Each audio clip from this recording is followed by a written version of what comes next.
This is the Monocle Daily. We're live from Studio 1 at Midori House in London. My next guest has described his father as a real patriot. It's perhaps rather an odd description because his father is currently in prison, accused of having links to terrorism. Murat Sabuncu is the editor-in-chief of the Turkish daily newspaper, the Cumhuriyet.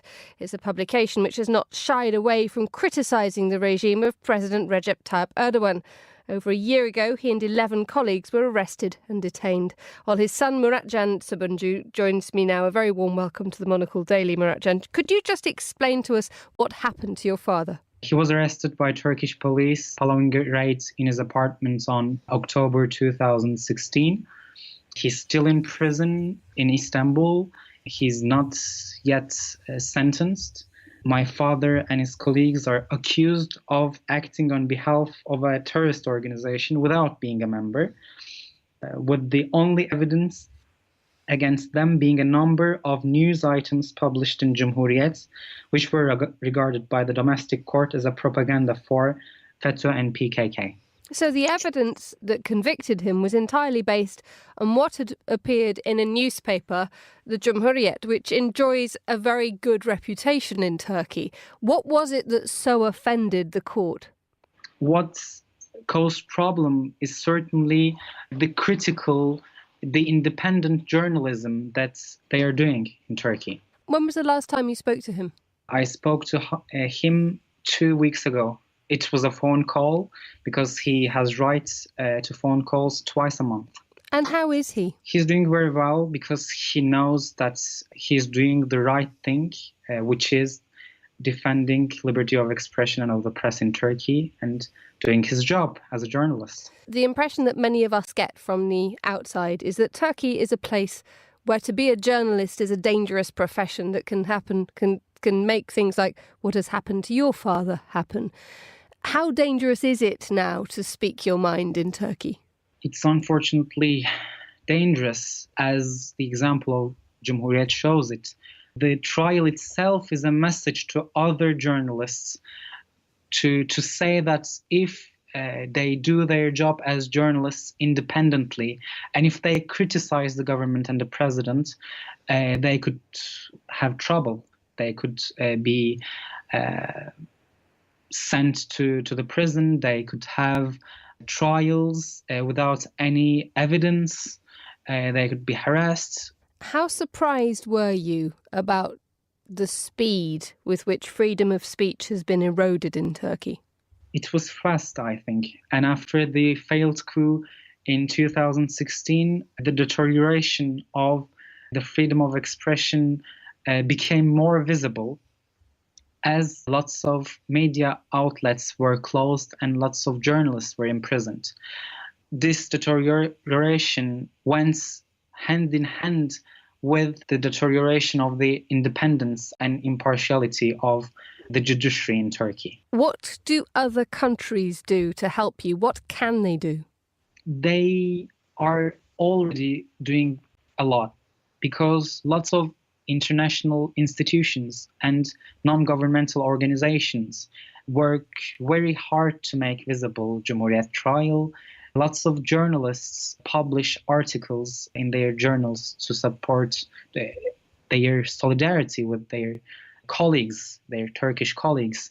And lots of bridges are now constructed because a lot of European and international democrats are with us, are showing solidarity, are raising awareness about the subject.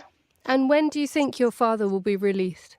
Unfortunately, in Turkey, due to the situation of the judiciary, nothing is foreseeable. And how does that make you feel? I'm very confident because I have a very strong father who is in prison because of his values. So I'm very strong, and anyone or any political party, any politician can change this. Murat Sabuncu, thank you very much for joining us. On the line is Jantsa. Her husband Ahmet is in prison as well. He's also a reporter for the Cumhuriyet. Jantsa, you've come over from Turkey to Paris to talk about what's happening in your country. Can you explain to us what it's like living there at the moment in terms of freedom of speech? It's not easy to explain this to the European community, but it's very hard. There is very strong pressure on not only on journalists or politicians. There is a really hard pressure on all of the community, all the people in Turkey. In what way? How do people feel this pressure? For example, last week after the war starts, people were detained by police because of their tweets. This kind of things makes the people very afraid. What's life like in prison for someone like your husband who has written things in a newspaper which in any other Western country people would just accept as freedom of speech? It's not the first time that my husband is arrested. He was also arrested in 2011 for 13 months. At that time, he was writing a book which was just a draft. It was about the name was The Imam's Army. Maybe you have heard about that. It was just a draft. He was trying to explain how the Gülen sect, which is called today by the government FETÖ terror organization, how they are organized in the state, especially in the police department and in the judiciary department.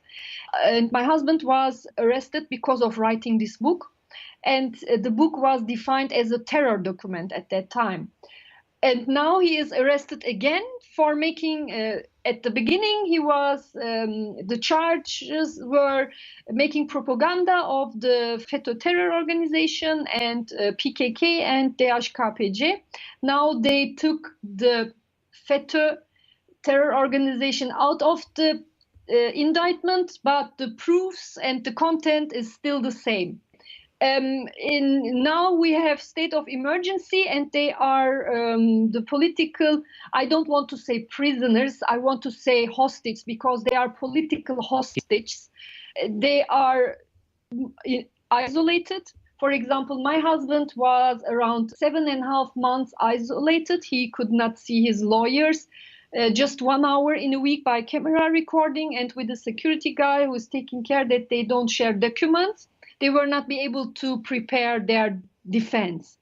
Now he can see his lawyers, but it was also not allowed to write letters or to get letters, not to give him books and these kind of things. I can see him once in a week behind glass, thick glass, and talking by telephone. And I can see him only once in 2 months without this glass, and where I don't have the feeling that someone is listening to us. In 2011, I could see him once in a month without this glass. And this kind of conditions, if you want, I can give you more details, but these kind of conditions are totally different. But this isolation thing is what makes us at that time the life harder. How is he coping? He's very strong. He's very angry because it's unfair that he's in prison, and he is right. He didn't make anything wrong, and he believes in himself, and a lot of people believes in him, and also the other Cumhuriyet prisoners. That's why this angry and this being right makes him very strong. What do you think other governments are doing to help your cause? Do you feel as if the rest of the world is supporting you, or do you feel slightly abandoned? A lot of people in Turkey also, they are struggling still for democratization, and they are also in solidarity with us. The international community is also we have a lot of friends, and a lot of people are in solidarity with us. I don't feel alone.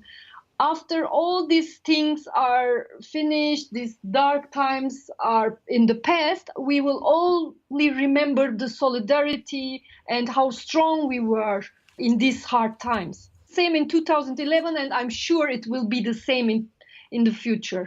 Yonca Şık, thank you very much for joining us on Monocle 24.